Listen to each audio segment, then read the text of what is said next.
La société civile du Nord Kivu n'approuve pas le projet de la révision constitutionnelle initié par le chef de l'État. Pour les militants de la Lucha Goma, ce sujet ne devrait pas figurer à l'ordre du jour. Le parti Piste pour l'émergence Charaset Kikouni accuse le tribunal de paix de Kinshasa-Gombe de vouloir taire une voix critique dans un contexte politique tendu. C'est après que son leader ait été condamné à 1 année de prison.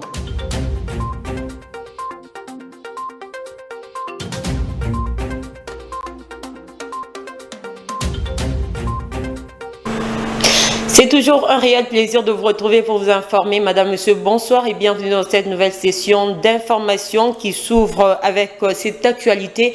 La démarche menée par le président de la République tendant à changer la Constitution est tout d'abord inopportune et non urgente en rapport avec le besoin et priorité de la nation. Ces propos sont de Moïse Angui, militant de la Lucha Goma, réagissant à l'idée de vouloir changer la Constitution. Celui-ci ajoute que la priorité, surtout pour l'Est du pays, est la restauration de l'autorité de l'État et le rétablissement de la paix dans ce coin. Il est au téléphone de Bénédicte Kokemonumbi. La démarche menée par le président de la République tendant à changer la Constitution est tout d'abord inopportune et non urgente en rapport aux besoins et aux priorités de la nation. Pour nous qui vivons à l'Est de la République démocratique du Congo, notre priorité aujourd'hui, c'est la restauration de l'autorité de l'État, c'est le rétablissement de la paix. Encore que nous sommes en train de nous interroger sur la motivation de cette démarche menée par le président de la République. Ne veut-il pas changer la Constitution pour s'octroyer un 3e mandat? Est-ce qu'il ne veut pas aller jusqu'au point de toucher les dispositions verrouillées de la Constitution? Entre autres, l'article 10 et 20, toutes ces questions nous taraudent l'esprit. S'il était en train de parler tantôt de la révision, aujourd'hui ça devient changement. Visiblement, nous ne comprenons rien de la démarche menée par l'UDPS. Nous invitons plutôt le président de la République à se concentrer sur les priorités des priorités de la nation, entre autres la restauration de la paix, le relèvement du social des Congolais, les emplois, ou du moins l'emploi pour les jeunes, et bien évidemment essayer un peu de faire en sorte que la République ne puisse pas se déchirer. En justice, l'opposant Seth Kikouni a été condamné à 1 année de prison le mercredi 27 novembre par le tribunal de paix de Kinshasa-Gombe. Il lui est reproché l'incitation à la désobéissance civique et la propagation des faux bruits. Son avocat, maître Laurent Onyemba, a dénoncé un procès politique et promet d'interjeter appel contre cette décision. On en parle avec Nico Kassanda. Le tribunal de paix de Kinshasa-Gombe a condamné l'opposant politique Seth Kikouni à 1 année de prison pour incitation à la désobéissance civile et à la propagation de faux bruits. Cette déclaration intervient après son arrestation le 2 septembre dernier et son procès pour des propos tenus fin août à Lubumbashi. Le procureur avait requis 3 ans de détention.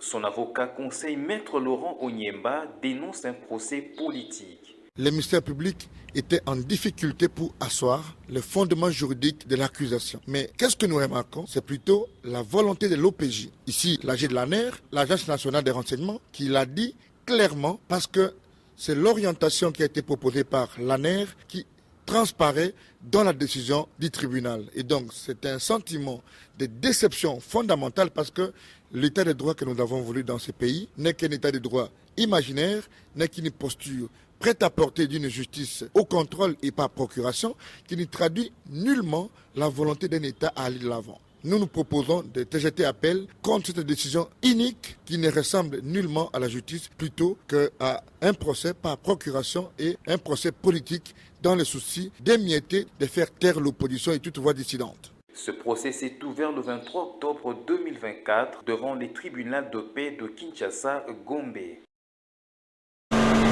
1 an de prison pour l'opposant Seth Kikouni. Son parti politique accuse le tribunal de Kinshasa-Gombe de vouloir taire une voix critique dans un contexte politique tendu. Ceci est dit dans un communiqué de piste pour l'émergence publié ce jeudi 28 novembre 2024. Regardez. La condamnation de l'opposant Seth Kikouni ne cesse de faire couler encre et salive. Son parti politique, Piste pour l'émergence, ne s'est non plus tu quant à cette situation. Dans son communiqué, le parti qualifie de ce jugement du tribunal de paix de Kinshasa-Gombe de farce judiciaire. En croire le dit parti, Seth Kikouni est innocent, en fait comme en droit, chose qui explique une manœuvre orchestrée pour dissuader les opposants de l'actuel régime. Le jugement partiel condamnant M. Seth Kikouni Massoudi a eu une peine démesurée d'1 an de prison et consécutif à l'injonction donnée par l'administrateur général de l'Agence nationale de renseignement au procureur général, l'invitant à infliger à sa victime innocente une peine exemplaire pour des faits fabriqués de toutes pièces et dont le ministère public n'a pas été capable de prouver le fondement juridique, peut-on lire dans ce communiqué. Le parti conclut en exigeant, comme au premier jour, la libération immédiate et sans condition de Seth Kikouni et l'annulation pure et simple de la peine honteuse lui infligée injustement. Fin de citation.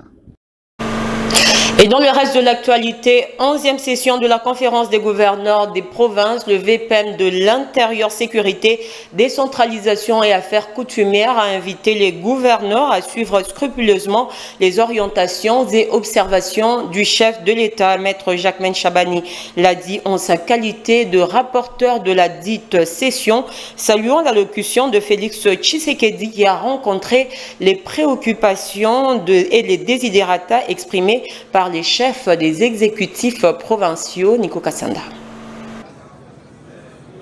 Le patron de la sécurité de la RDC a appelé les gouverneurs des provinces et toutes les parties prenantes à prendre en compte les orientations du président de la République qui, dans son mot d'ouverture, a insisté sur la transparence et l'efficacité qui doit caractériser chaque gouverneur des provinces. Le chef de l'État, Félix-Antoine Tshisekedi Tshilombo, a déploré l'absence de la cohésion sur des communautés, source de l'instabilité du pays et aussi entre les institutions. À cela s'ajoute la tension qui persiste entre les exécutifs provinciaux et les assemblées provinciales, ce qui retarde également le développement des provinces. Nous sommes dans un cadre constitutionnel qui permet à ce que le gouvernement central et les gestionnaires de provinces puissent avoir un cadre d'échange sur les politiques de gouvernance et les initiatives aussi législatives par rapport à la gouvernance. Le président de la République a choisi un terme assez particulier sur la gouvernance, la cohérence de nos communautés, parce que beaucoup de causes d'instabilité viennent effectivement au niveau de nos différentes communautés gérées à travers les pouvoirs coutumiers. Mais il est important aussi de rappeler à chaque fois qu'on en a la possibilité, les gestionnaires de la chose publique à une gouvernance utile, transparente, au bénéfice de nos populations. Le vice-premier ministre, ministre de l'Intérieur, Sécurité, Décentralisation et Affaires coutumières a promis un plan stratégique en vue d'évaluer chaque gouverneur sur base de leur projet d'investissement, vœu du président de la République. Et sur cette même lignée, le vice-premier ministre de l'Intérieur, Sécurité, Décentralisation et Affaires coutumières a présenté le rapport d'évaluation de la mise en œuvre des recommandations de la 10e session des gouverneurs tenue à Kinshasa. C'était le mercredi 27 novembre lors des travaux. Nico Kassanda revient. Le rapporteur de la 11e session de la conférence des gouverneurs, Maître Jacquemain Chabani, VPM de l'Intérieur, a rendu un vibrant hommage au président de la République pour l'état de la convocation de cette 11e session qui est en outre un devoir constitutionnel et les efforts qu'il ne cesse de déployer pour protéger l'intégrité territoriale en vue de maintenir la cohésion communautaire. Ces travaux d'évaluation ont donné lieu aux résultats suivants. En ce qui concerne la commission politique administrative, sécuritaire, juridique et culturelle, sur 41 recommandations formulées, seulement 4 ont été exécutées, soit 9,8% d'exécution. 26 sont en cours d'exécution, soit 63%. Et 11 recommandations n'ont connu aucun début d'exécution, soit 28,8%. Pour ce qui est de la commission socio-économique et financière, sur 17 recommandations formulées, seulement 5 ont été exécutées, soit 29,4%.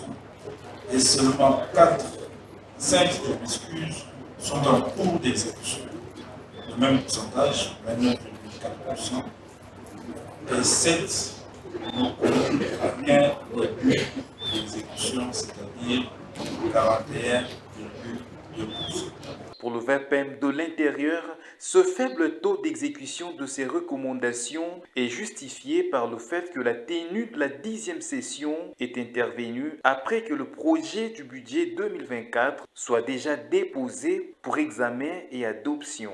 Juste après son allocution, le patron de la territoriale a présidé un moment de partage et d'expérience animé par le professeur Vundwa Otepemako et Jean-Claude Chilumbaye, premier vice-président de l'Assemblée nationale.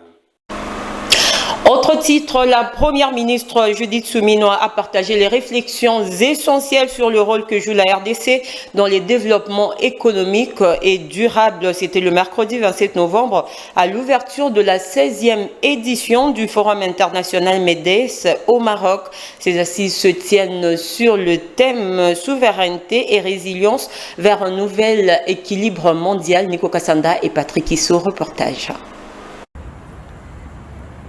Lors de cette 16e édition du Forum international MEDES, la première ministre de la RDC a partagé des réflexions essentielles sur le rôle de son pays dans le développement économique et durable. Au cœur de l'Afrique centrale, la République démocratique du Congo est un pays riche en ressources naturelles et en potentiel humain, avec un territoire vaste et des terres fertiles.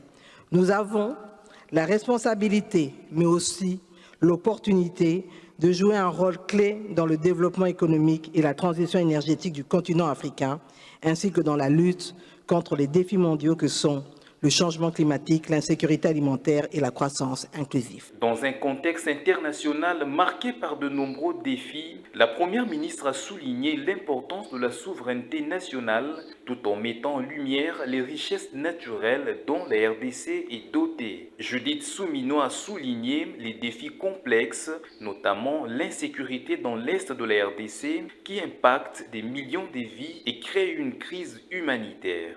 La République démocratique du Congo fait face à des défis complexes et notamment celui de l'insécurité persistante à l'est de notre territoire. Un défi qui entraîne des répercussions profondes sur notre stabilité interne et notre développement économique. Cette insécurité, alimentée par des groupes armés locaux et étrangers dont les forces armées rwandaises, perturbe la vie quotidienne de millions de Congolais, créant une crise humanitaire de grande ampleur. Alors que la RDC aspire à jouer un rôle clé dans l'avenir du continent africain, il est impératif que la paix et la stabilité soient au cœur de cette ambition afin de garantir un avenir prospère et résilient pour tous.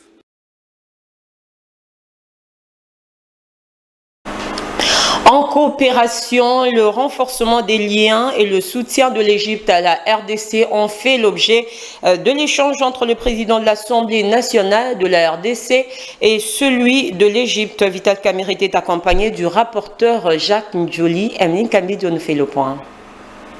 Drapeau de l'Égypte et de la RDC hissé, une cérémonie d'accueil chaleureux a été réservée au président de l'Assemblée nationale, au perroir de la nouvelle Chambre de représentants des Égyptiens. S'en est suivi de l'importante réunion entre les délégations de deux pays. Cette mission s'inscrit dans la consolidation des relations historiques entre les deux pays et les deux parlements. Il est question de construire un partenariat stratégique entre l'Égypte et la République démocratique du Congo dans ces schémas de la renaissance du panafricanisme. Et aujourd'hui, cette coopération doit avoir d'autres horizons. Nous apprécions à sa juste valeur l'appui de l'Égypte à la souveraineté de la République démocratique du Congo, à l'intégrité de la communauté du Congo et son soutien sans faille vis-à-vis de l'agression que nous subissons de la part du Rwanda. Et l'Égypte a promis de nous soutenir davantage pour renforcer nos capacités d'assurer, n'est-ce pas, la couverture sécuritaire de notre pays. Alors voilà un peu les deux axes sur lesquels nous allons fonctionner. Un renforcement de la diplomatie générale, mais aussi renforcement de la diplomatie parlementaire. Reconnaissant du soutien lui apporté pour la signature de l'accord cadre sur la coopération dans le bassin du fleuve Nil et aussi sur sa candidature au poste de directeur de l'UNESCO, l'Égypte a réaffirmé sa volonté de continuer à soutenir la RDC dans le développement par l'Agence égyptienne de coopération, mais aussi dans le renforcement et la solidification de sa sécurité. Autre titre, le questeur adjoint de la CENI, Sylvie Birembano, a procédé à la réception technique du nouveau siège de CEP Lualaba. C'était à l'occasion d'une visite effectuée le mercredi 27 novembre avec sa délégation accueillie par la gouverneure du Lualaba, Fifi Masuka Saini. On en parle avec Nico Kassanda. Cette visite avait pour objectif de témoigner la profonde gratitude du président Denis Kadima à l'occasion de la réception technique du bâtiment destiné à abriter le secrétariat exécutif provincial. Les travaux de construction du siège de la CENI Lualaba sont réalisés à environ 80% selon les observations faites sur place. Nous sommes venus dans une mission pour la remise technique du bâtiment. L'objet de notre mission, c'était de passer, voir le bâtiment que le gouvernement de Lualaba a construit pour le secrétariat exécutif provincial de la CENI Lualaba. Alors nous sommes très impressionnés par ce bâtiment et nous remercions sincèrement le gouvernement de Lualaba et surtout l'excellence Madame la gouverneure. C'est sous son leadership que ce bâtiment a été construit. Et au nom du président Denis Kadima, nous transmettons notre gratitude. Et nous sommes venus voir où est-ce qu'on va mettre des mentions pour la visibilité de notre bâtiment. Et nous disons que tout est parfait, il n'y a rien à redire, si c'est seulement vous indiquer où nous voulons que vous puissiez écrire les indications par rapport au secrétariat exécutif provincial. Le questeur adjoint de la CENI, Sylvie Birembano, a salué la qualité du travail accompli, qualifiant cette réalisation de véritable chef-d'œuvre et soulignant l'engagement exemplaire de l'autorité provinciale. L'inauguration officielle de ces bâtiments s'effectuera personnellement par le président de la CENI, Denis Kadima, a précisé Sylvie Birembano. Bon, nous allons encore repasser et là, cette fois-là, ça sera le président lui-même de la Commission électorale nationale indépendante qui passera pour l'inauguration du bâtiment. Rappelons que lors de cette visite, le questeur adjoint de la CENI était accompagné d'une délégation de la centrale électorale accueillie par la gouverneure de la province, Fifi Masuka Saini. Sport au plus bref, le Saint-Éloi Lupopo a renoué avec la victoire face à Sanga Balende. Les hommes de Lukemal ont fait la différence à la 96e minute par l'avant-centre d'Orso Mwaku. Cette victoire permet à Lupopo de reprendre avec le chemin de la victoire après leur dernière défaite face à Tanganyika. En dehors de nos frontières, pour terminer, le cessez-le-feu d'Israël dans ses affrontements entre Hezbollah est entré en vigueur au Liban. Les déplacés du sud du Liban commencent le chemin de retour dans leurs habitations dévastées par le conflit. Bénédicte Kokemonombi. Ce sont des dizaines de milliers de personnes qui ont pris la route de retour à leurs différents foyers, mais la situation sur le terrain est au-delà de leurs attentes. Revenir, c'est le plus dur. On ne s'attendait pas à retrouver Cana dans cet état. On pensait que lorsqu'on reviendrait, on retrouverait tout comme avant. Mais on a perdu beaucoup de gens. Tant de gens que nous aimons et tant de personnes que nous aimons ont perdu leur maison. Durant 2 ans de guerre ouverte contre Israël, le Hezbollah se considère victorieux lors de ce cessez-le-feu. En ce qui concerne la mise en œuvre de l'accord de cessez-le-feu, nous y adhérerons autant que le fera l'ennemi. S'il ne le fait pas, nous ne le ferons pas non plus. Mais s'il le respecte, nous ferons naturellement de même. Israël demande aux Libanais de garder leur distance. Aux résidents du Liban, pour votre protection, nous vous demandons de rester à l'écart de la zone où se trouvent nos forces. L'accord de cessez-le-feu est progressif et nous vous ferons savoir quand vous pourrez retourner dans la zone en toute sécurité.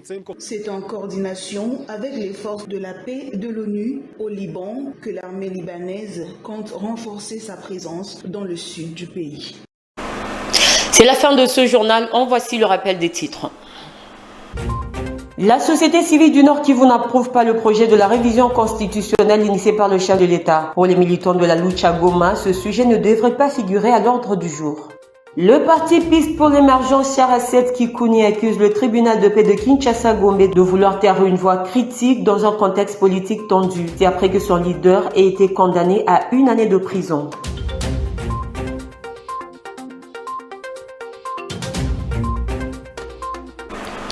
Ce journal est complètement terminé. Merci à vous tous de nous avoir suivis. Je vous fixe rendez-vous pour demain à la même heure et ça sera avec le même et réel plaisir. Portez-vous bien.